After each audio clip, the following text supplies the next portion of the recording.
Have you ever felt an unexplained heaviness in your life, like something unseen is working against you?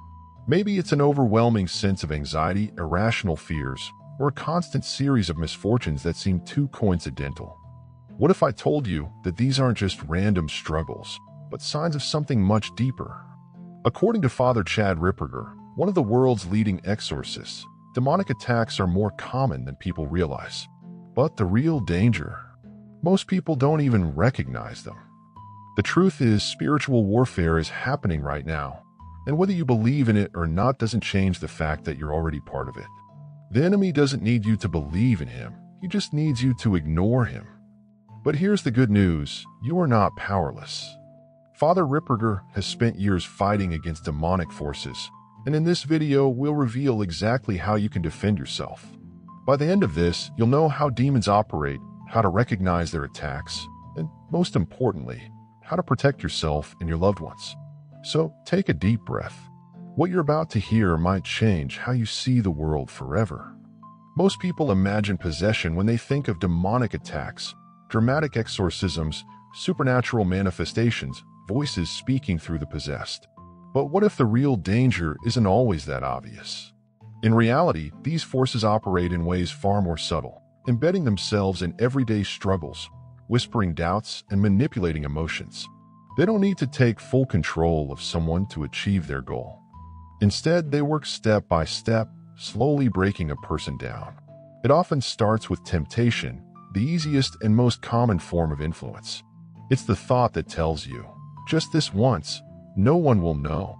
The feeling that sin is harmless, even justified. The subtle pull toward anger, despair, or addiction. Many assume these thoughts are entirely their own, never questioning where they come from. But not every idea that enters the mind is yours. Some are placed there with purpose, and the more someone listens, the easier they are to manipulate. If that influence isn't enough, things escalate into oppression. Here, the attacks move beyond thoughts and seep into daily life. Everything seems to go wrong at once, relationships strain, finances crumble, health deteriorates.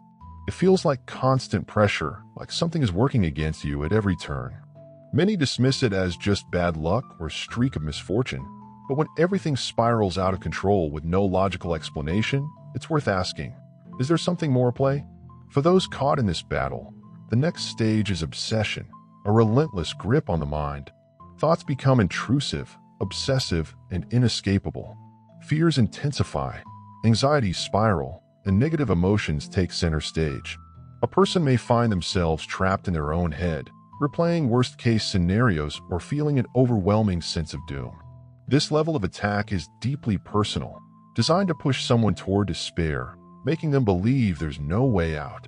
And for many, that's exactly when they start losing hope. In the most extreme cases, control goes even deeper, manifesting as possession. Though rare, it's real. And it doesn't happen overnight. It takes time, years of small compromises, of ignoring the warning signs, of allowing darkness to settle in. It's not just about supernatural phenomena or dramatic exorcisms. It's about losing pieces of yourself along the way, surrendering parts of your will without even realizing it. Not everyone faces the same level of attack, but no one is entirely immune. Recognizing these signs is the first step to taking back control. The battle isn't always fought in the open, but that doesn't mean it isn't happening. And if you've ever felt like something is holding you back, maybe it's time to start fighting back. Once you recognize the battle, the next step is knowing how to fight. And the truth is, most people don't. They dismiss their struggles as psychological, circumstantial, or just a run of bad luck. But ignoring a spiritual battle doesn't make it disappear, it only makes you an easier target. The strongest defense isn't found in grand gestures or last-minute prayers in moments of panic. It's found in consistency. Just like physical health is built through daily habits, eating well, exercising, resting, spiritual protection requires discipline. One of the greatest shields is living in a state of grace, something too many overlook. The choices made daily, whether to hold on to anger, to entertain dark thoughts, to step into temptation, slowly shape a person's spiritual resilience. When someone lets their guard down, even in small ways, they become vulnerable. But when they actively seek strength through the right means, they build a wall of protection that evil cannot penetrate. That's why confession is such a powerful weapon. Most people think of it as simply admitting wrongdoings, but its impact is far greater. Confession doesn't just clear guilt, it closes doors that were left open. Those who live with unconfessed sin often carry a weight they don't understand, a heaviness that lingers and makes them spiritually weak. The moment they release it, they reclaim control. And then there's the Eucharist, a force that many underestimate. It's more than a ritual, more than just tradition. It's a direct encounter with divine power. Darkness cannot stand in its presence. Those who receive it regularly are unknowingly fortifying themselves, even when they don't feel it. But it's not just about what happens inside a church. Your home, your daily habits, your mindset, they all matter. Small disciplines like blessing your living space with holy water, keeping blessed objects nearby, and staying mindful of what influences you allow into your life make all the difference. Because protection isn't just about fighting back, it's about making yourself unreachable to the enemy in the first place. And the moment you begin strengthening yourself spiritually, the attacks might intensify. But that's only because you've become a threat. Recognizing the battle is one thing, knowing how to fight it is another. The enemy preys on those who are spiritually unarmed, those who go through life unaware that every choice, every habit, every influence either strengthens or weakens them. But the good news? You are not defenseless. One of the most powerful tools available is something often dismissed as mere symbolism, sacramentals. Exorcists, including Father Ripperger, emphasize the importance of keeping blessed objects nearby, not as magical charms, but as real spiritual shields. Holy water, for example, isn't just water, it's a weapon. He has spoken extensively about its effectiveness in disturbing demonic presence. A simple act, like sprinkling it around your home or making the sign of the cross with it, can clear spiritual heaviness and reinforce protection. Then there's the St. Benedict medal, known for centuries as a tool against evil. Father Ripperger explains that its power lies in what it represents: renunciation of Satan and submission to God. Wearing it, placing it in your home, or carrying it with you is an act of spiritual defiance, a statement that you refuse to be influenced. But beyond objects, prayer is a necessity, not an option. Many underestimate its power because they don't feel an immediate change. But the reality is, prayer rewires the spiritual atmosphere, even when it's not obvious. The Rosary, for example, has been repeatedly described by exorcists as one of the most feared prayers by demons. And then there's fasting, something many ignore but plays a significant role in weakening demonic influence. Father Ripperger explains that fasting isn't just about self-discipline. It's about taking authority over your own body and desires, something the enemy seeks to exploit. The less control you have over yourself, the easier it is to be controlled. It's easy to think these practices are just rituals, but they're far more than that. They're a signal to the enemy that you are not an easy target. Because in the end, the strongest warriors aren't the ones who react to attacks. They're the ones who are so well protected that the enemy doesn't even try. One of the greatest mistakes people make is assuming they are untouchable, that demonic influence only happens to those who invite it through extreme actions. But the reality is far more subtle. Doors aren't always open with intent. Sometimes they're open through ignorance. It's not just about playing with the occult or engaging in dark rituals, although those are certainly among the most dangerous ways to invite demonic presence.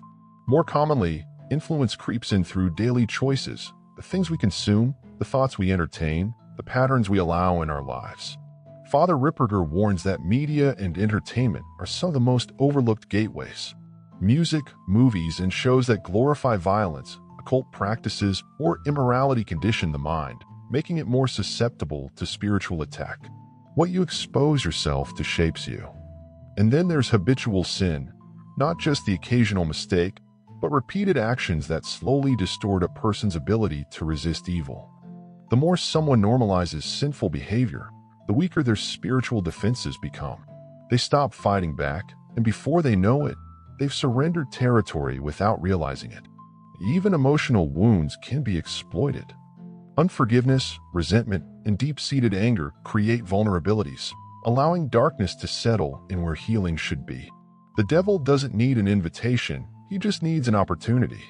But recognizing these openings is the first step to closing them.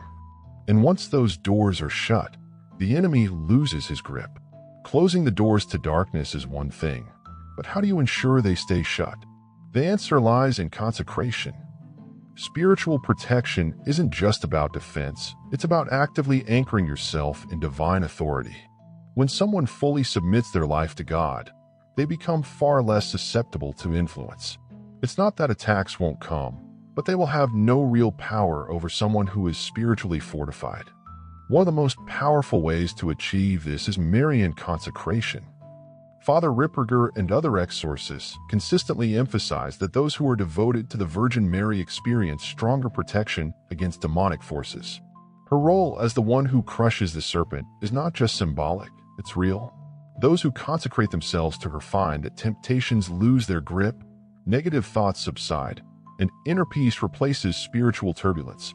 But it's not just about devotion to Mary. Angelical protection is also crucial. The intercession of Saint Michael the Archangel, known as the warrior against darkness, is a shield against direct attacks. Invoking him through prayer establishes a barrier that demons fear to cross. At its core, consecration is about choosing your side in the battle. The more someone aligns with divine truth, the harder it becomes for deception to take hold. And when you stand firmly in the light, darkness has no power over you. The truth is, spiritual warfare is not a myth, nor is it something to be taken lightly. It's happening right now, whether people acknowledge it or not. But the difference between those who fall and those who stand strong isn't luck. It's preparation. Recognizing the attacks, closing spiritual doors, and fortifying yourself through prayer, sacramentals, and consecration aren't just defensive tactics, they're weapons. The enemy thrives in secrecy, but the moment you bring things into the light, his power weakens.